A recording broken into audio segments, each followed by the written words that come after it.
Why do people speak different languages? Let's imagine for a second that everyone in the world spoke exactly the same language. No translation apps, no language classes. No, sorry, my English is not good. Just one big, unified, borderless chatterfest. A verbal utopia. Believe it or not, that's not just a sci-fi scenario. According to the Bible, it was once a reality. In the very beginning, after the flood had reset Earth's population, humanity was basically rebooted.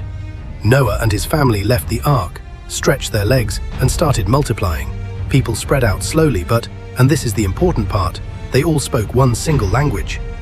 Genesis 11 verse 1 says, "Now the whole world had one language and a common speech, one tongue to rule them all."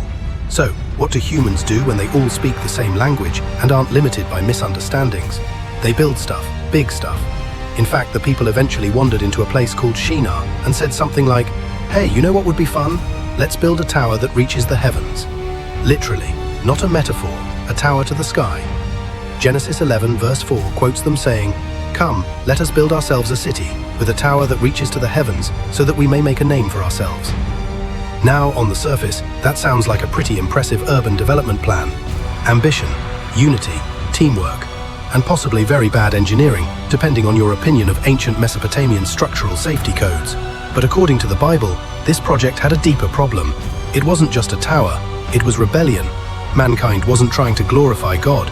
They were trying to replace him, to lift themselves up, to be independent, to be invincible. The tower wasn't just about architecture, it was about ego. So God came down to check it out.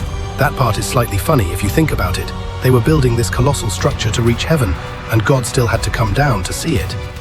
Genesis 11 verse 5-6 says, "But the Lord came down to see the city and the tower the people were building. The Lord said, if as one people speaking the same language they have begun to do this, then nothing they plan to do will be impossible for them."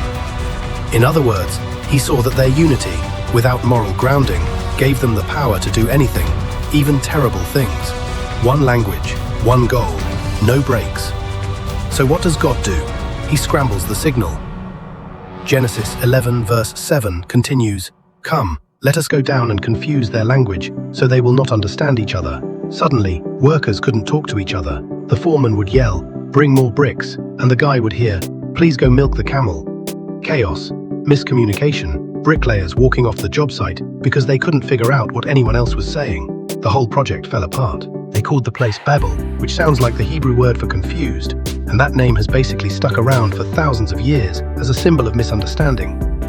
So, according to the Bible, that's why we have different languages. It was God's way of protecting humanity from its own pride. Not as punishment, but as a safeguard. When unity was used to exalt humanity instead of honoring God, diversity became the antidote. Now you might ask, but why didn't God just destroy the tower? Well, he didn't need to. The moment he confused their language, the people scattered. Their own lack of communication undid them. No need for lightning bolts or fire, just a little linguistic remix and humanity hit the reset button again, this time with accents. Fast forward to today, and we've got over 7,000 languages. That's a long way from China. And sure, sometimes that makes life complicated. Ordering food abroad can become an extreme sport. But it also makes our world richer, deeper, more textured. We sing, think, and pray in different languages, each with nuances that can't quite be replicated. And every time a new translation of the Bible is completed, it echoes back to that ancient day at Babel. But in reverse, instead of scattering people with language, those translations unite them around God's word. So the next time you're frustrated trying to conjugate irregular French verbs or wondering why read is spelled the same in the past tense but pronounced differently, seriously, English, get it together. Just remember, this was all part of a bigger story.